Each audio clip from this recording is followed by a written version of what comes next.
Наистина е така, зрителите трябва да са доволни.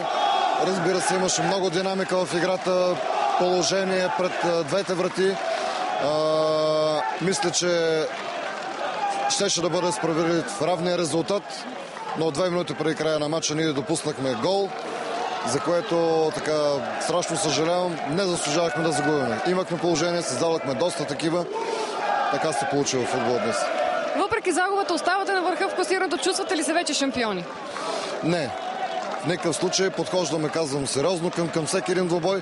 Ще се опитам да извлечем максимум от точки от следващия двубой. Вие лично как се чувствате отново на стадион Българска армия? Добре, нормално. Добра атмосфера, добър терен. Благодаря ви, успех ви желая. Чухте мнението на наставника на Литекс, господин Ангел Червенков. А сега ще дадем думата и на наставника на ЦСК Адалберт Зафиров. Господин Зафиров, честита победа, спечелихте дербито и фактни последни минути за вашия щаб. Вашето мнение днес за двубоя, поне според мен, се получи наистина едно хубаво дерби. Благодаря ви.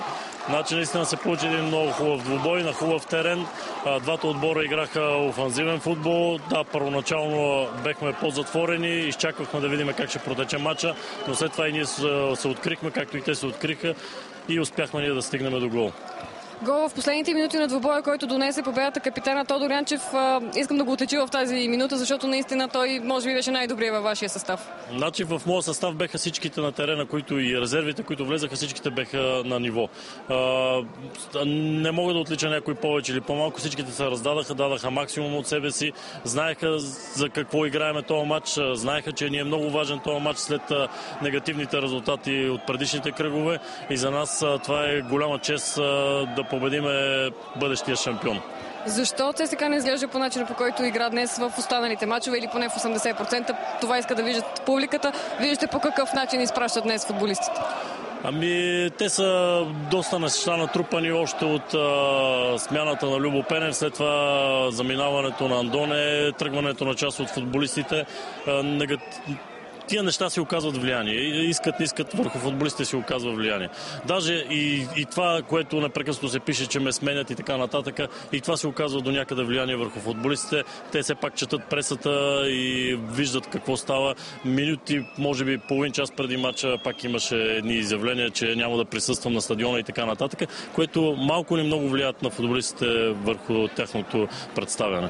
Потвърди ли се днес мнението, че у дома и стените помагат? Разбира се, на армията винаги побеждаваме, винаги публиката е с нас, те са ни 12-тия състезател. Щом са с нас, винаги побеждаваме и винаги се представяме добре и на ниво. Ще даде ли тази победа импулс в играта на ЦСКА, за да запазите поне мястото си в местата, даващи право на участие в Лига Европа? Трябва. След добра игра, след такава хубава игра срещу бъдещия шампион, все пак Литекс е един много стойностен отбор, компактен, комплектован, добре игра през цялото първенство. Така че това за нас е една победа, която мисля, че ще ни изстреля по-напред в класирането. Преди няколко кръга казахте, всички отбори играят за нас, само ЦСКА не играе за себе си. Днес отново равенство на столичното дерби. Имате възможност да атакувате и второто място, там където в момента е Локо София. Да, и Левски направиха равен, и Локо София и Славия направиха равен, така че за този път и ние играхме за себе си и успяхме да вземем 3 точки. Благодаря, успех ви пожелавам.